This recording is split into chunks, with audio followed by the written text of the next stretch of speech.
Have you ever wondered if you're a good drummer?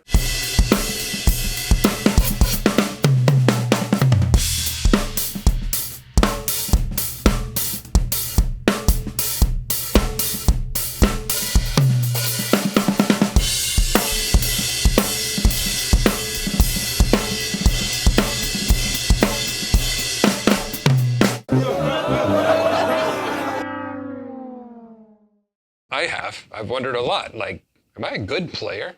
I think that as musicians and as drummers, one of the things that we should be able to tell ourselves or be able to understand is, are we a good player, are we a solid player, or are we not quite there yet?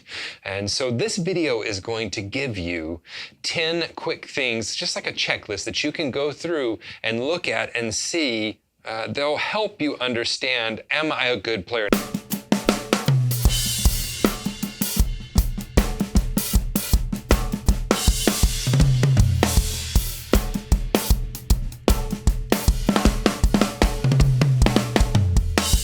Now, let me just kind of clarify this.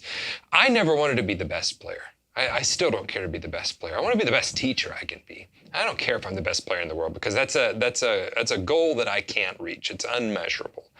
But what I do want to know, like way down deep in my knower, is that I am a good drummer. And there are things that we can go through, criteria that we can check off to go, do we have that? Then yeah, pretty solid player. And I will liken this to my kids. They play basketball. And I told Kelly, that's my wife, some of you know her as the hotness. I told her, I said, I don't care if they're the best basketball player. I do care that they have fun. And to have fun, they need to be a good player. They need to be a solid player. They need to be the best player out there. If they want to be, that's fine. But they need to understand that, yes, I'm a good player. I can pick up with a game of basketball with guys. I can hold my own. That's what I want for them in any skill that they set forth. And so I want to give you some criteria for how to know, like, am I a good drummer? Because I think that that's one of the things that you deserve, is to be able to say, I'm a good player, or I'm not quite there yet, but I'm going to get there, okay? So the first thing that I look at out of these 10 things is, can you keep consistent time? Now, I know that for some of you, you might think, come on, Stephen, this is a given. It's really not. I can't tell you the number of times I've had drummers and I've asked about it. I said, hey, how are they as a player? Oh, they're great. Their time's a little off, but other than that, they're a great player. And I go, isn't time like what we do? That's like the key component.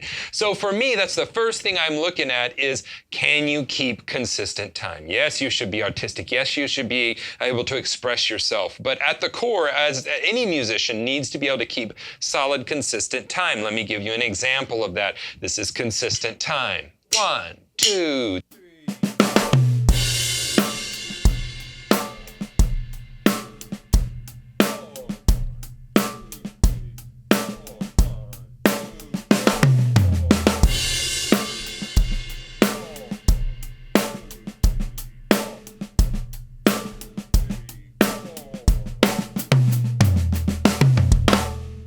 That is consistent time.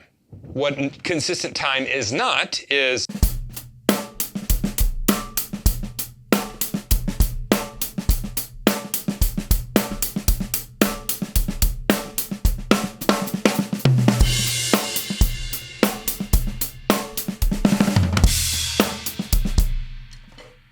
okay, that's not consistent time. Consistent time is you're able to play with a click, and the only reason I say a click is because they're very common these days, and if you can stay with a click, you have consistent time. So time is one of the things that we should always be looking at, and that's just an example of what consistent time looks like and what consistent time doesn't look like. If you can mark off that checkbox of, I can keep consistent time when playing music, great, we're on our way.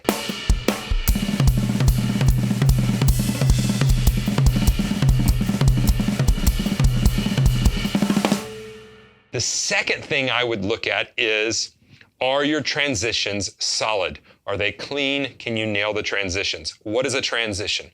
A transition is any time you go from one voice on the instrument to another voice within a groove. It's any time you go from one section of a song to another section, so a verse to a chorus to a bridge, a verse to a pre-chorus. Any of that. Those are transitional moments when you're going from one to the other. Oftentimes we mark those with a drum fill. And that's where I see a lot of drummers fall short. They play grooves great, they play drum fills great. But when we go to put them together, they don't play the transition correctly. And I like to make the analogy of you're walking from one room to the next room. I want there to not be a squeaky door. I want to be able to open the door and everything is smooth. My transition into the new room, I'm walking from the kitchen to the den and there's no squeaking. I'm not waking up any of the family. It's just kind of like to keep in your mind that's a illustration of what we're doing. Okay, so when you go to play a drum fill, can you play the drum fill accurately? Can you come out of it accurately and on time? And can you go into the next groove 100% correct on time? So the two grooves we're going to be going between are this.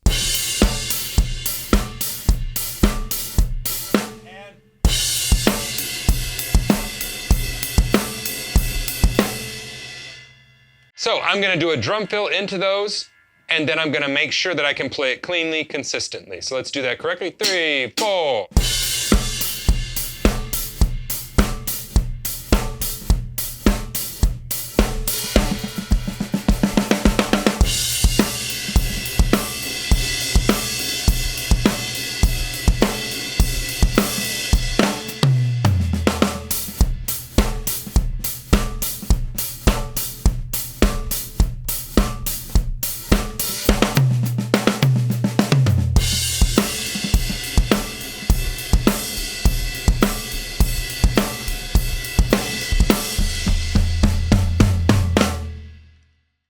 So what I'm wanting is I'm wanting to come out of it cleanly. I'm wanting to perform the drum fill, crash, and to the next sound source. And I want to do that without slowing down, without speeding up. So here's what I don't want it to sound like.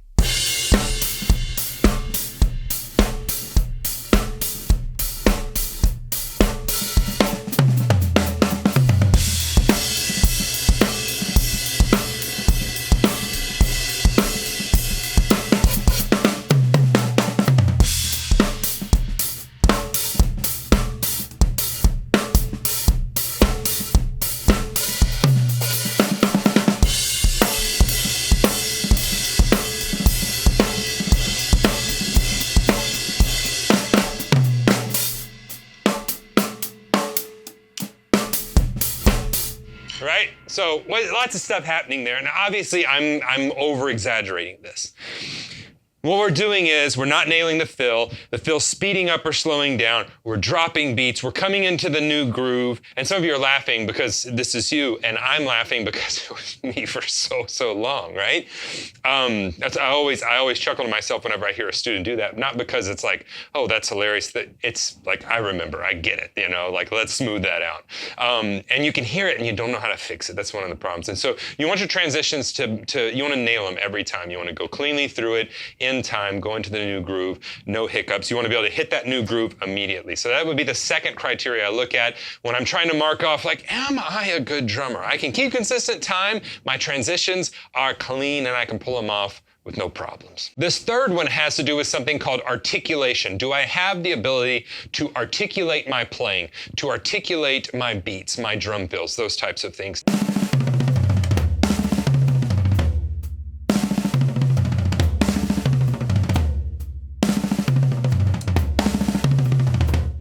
Now these are all really, most of these have to do with what I teach all of my Drum Better Daily members. I call them the Big Seven, and they have to do with dynamics and articulation and technique and timing and groove and melody, flow. All of those are the Big Seven. We can work on those in any exercise that we're doing. So the third thing is articulation. Can I articulate? Let me give you an example of what articulation is. And just as a reference, dynamics would be the temperature of the room that I'm in. Articulation is the temperature of a specific item in that room.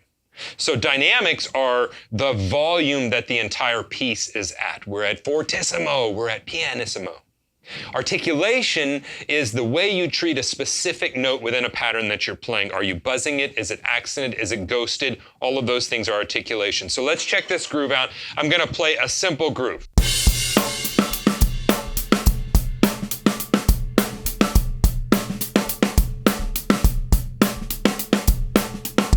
Now, Now, that's the groove with zero articulation. Everything's articulated. It's all accented. So I'm going to play that for a second, and then I'm going to go through several different ways that I could choose to articulate that groove. None are wrong, none are right, but the point is that I can consciously go, I'm going to articulate this, and it happens, all right? And you'll hear the groove very much morph while I'm doing this. So let's start with 4 measures of playing it just like I was.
So what I did was I just went through several articulations. We had ghosted notes. They started all accented. Then we went to ghosted notes. Then I started accenting only some of the ghosted notes. Then I took it to accenting the downbeats, then the upbeats. Then we're opening the hi-hat. Then we're buzzing some. Then we're diddling others.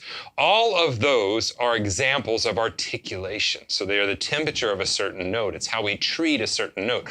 Are you able to articulate your playing? The same goes for a drum fill. Instead of is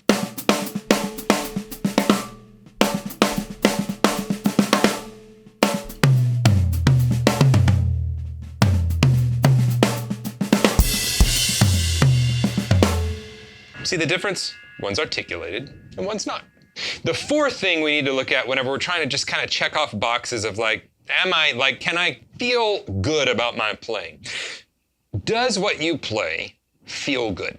Does it groove? And that's a harder one to quantize. Groove has to do with the space in between the notes, how we treat that space, okay? And so what we want to do is we want to know if what we play feels good. Now, you can play with good timing and it not feel good, or it not feel in the style of what it needs to feel in, okay? So if I played a second line that doesn't feel good, it would sound like this.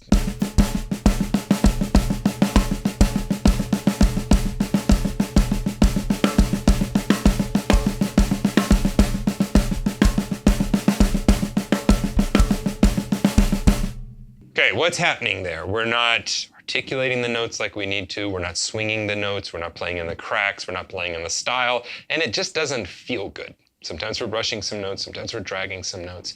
Now, let's play one that does feel good.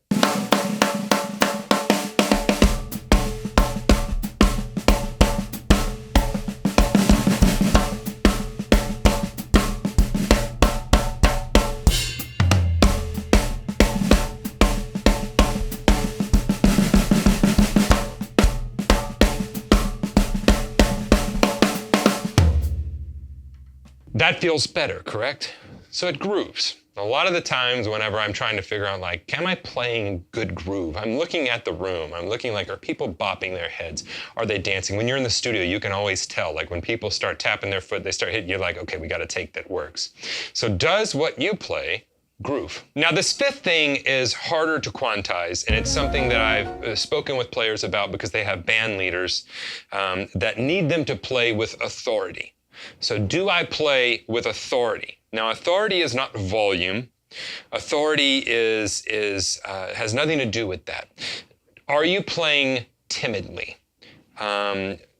Are you playing, and this has a lot to do with timing of the notes, placement of the notes, feeling like what you're playing is correct. So there's nothing like playing a style and feeling like, is this correct? Am I swinging? Am I not swinging? You want to be like, I am swinging. I'm swinging them under the table. You want to have that feeling down deep that like, I know this feels good. I know I'm playing stylistically correct. And that just comes with time. So I don't need volume to play with authority. If I want to play with authority and play loud,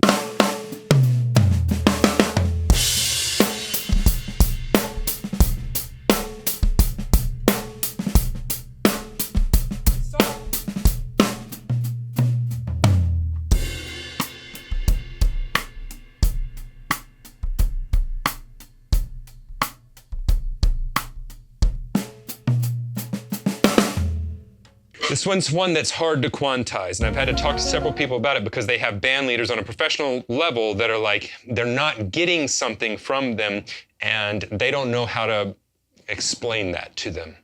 And so the best thing I can tell them is go watch other players that ask that band leader, hey, who would you suggest I go watch? Who is an example of that gives you what you're needing and I'm not? Like, can you give me an example? Then go study the player. How are they playing? What are the things that set them apart from you?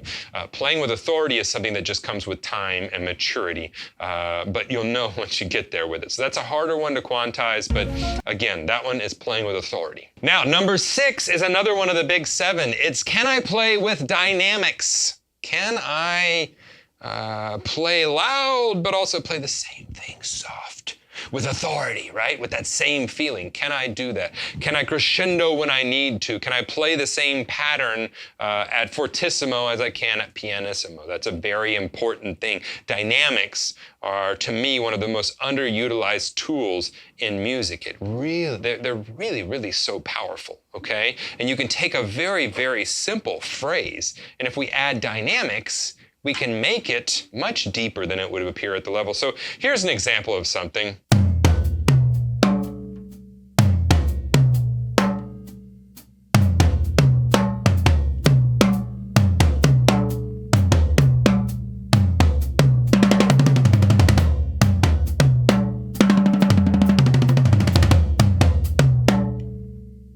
What am I doing there?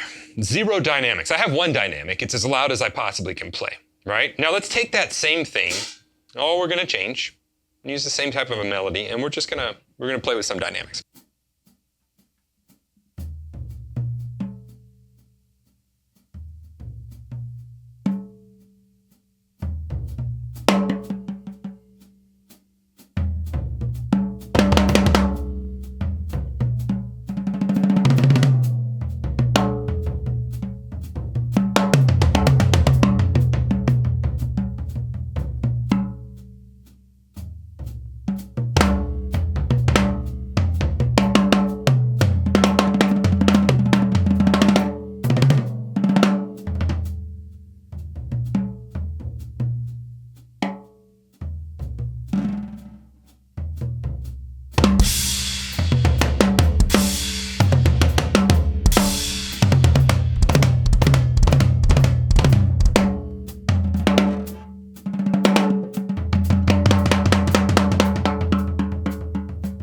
So what am I doing there? I'm not concerned with, is what I'm playing super impressive? Is what I'm playing concerned with that melody? And am I playing dynamically? Am I playing like a musician? Am I utilizing the tools at hand? All too often, the only tools we think about are how far can I push the pedal on the speed? You know, that's our tool. How impressive with how I get around here. And we have so many more. We have articulation, and we have dynamics, and we have the type of feel that we put with it. There's so many more tools that we just don't utilize. Dynamics is one of those. So can you play with dynamics? Item number 7 on your list of things to check off to feel good about your playing, like I am finally a good player. Again, we're not trying to be the best in the world. We're just trying to arrive at the basketball game and be like, yo, I can keep up with you guys. It's gonna be, it's gonna be fine. We're gonna have a good time. So this 7th thing is harder to quantize, and it's one that is talked about a lot, and that is, am I able to flow with my playing?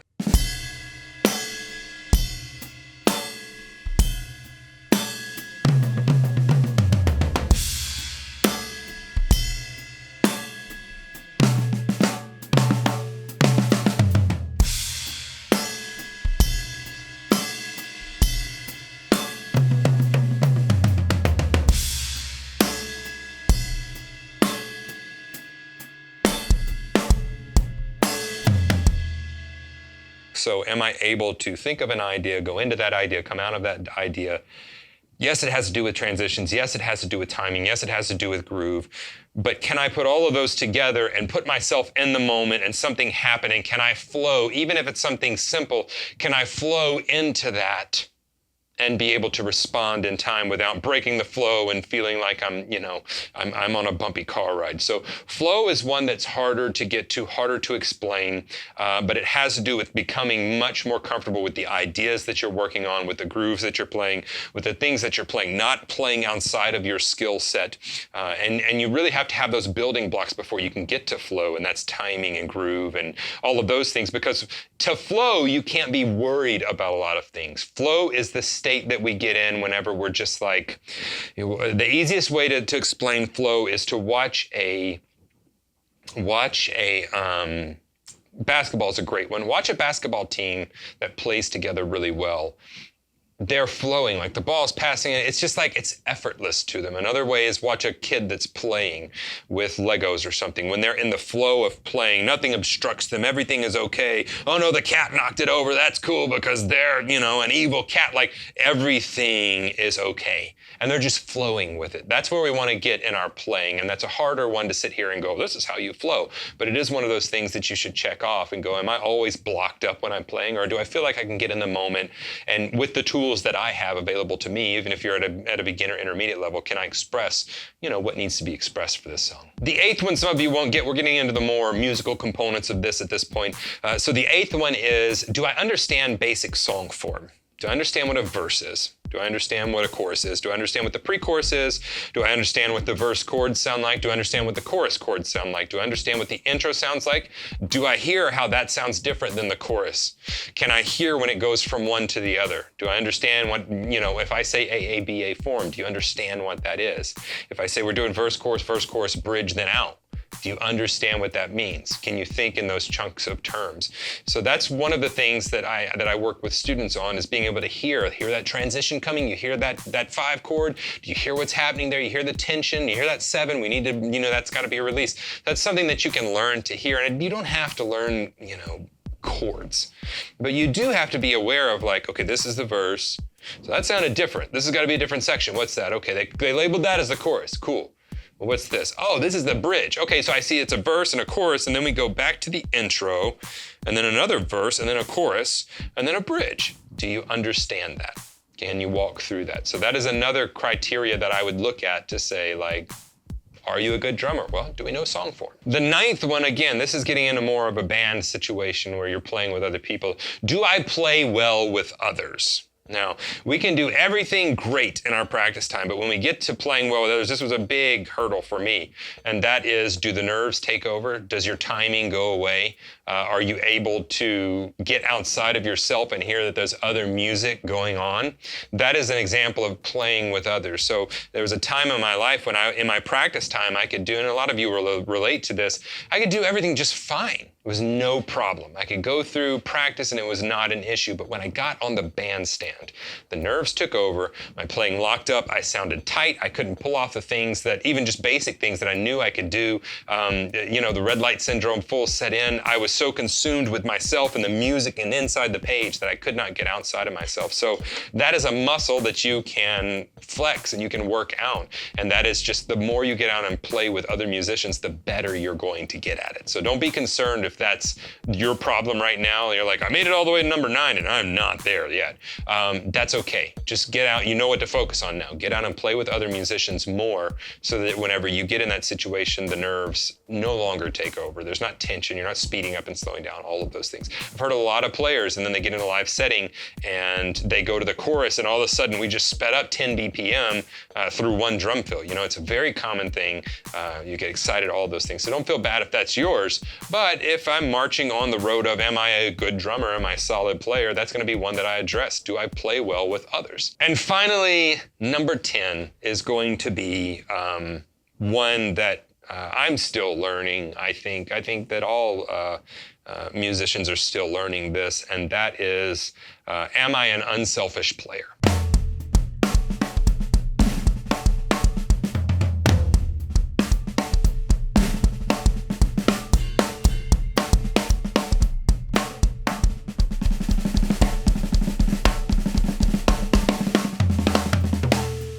So whenever I'm playing this instrument, do I mind taking a back seat whenever I need to take a back seat?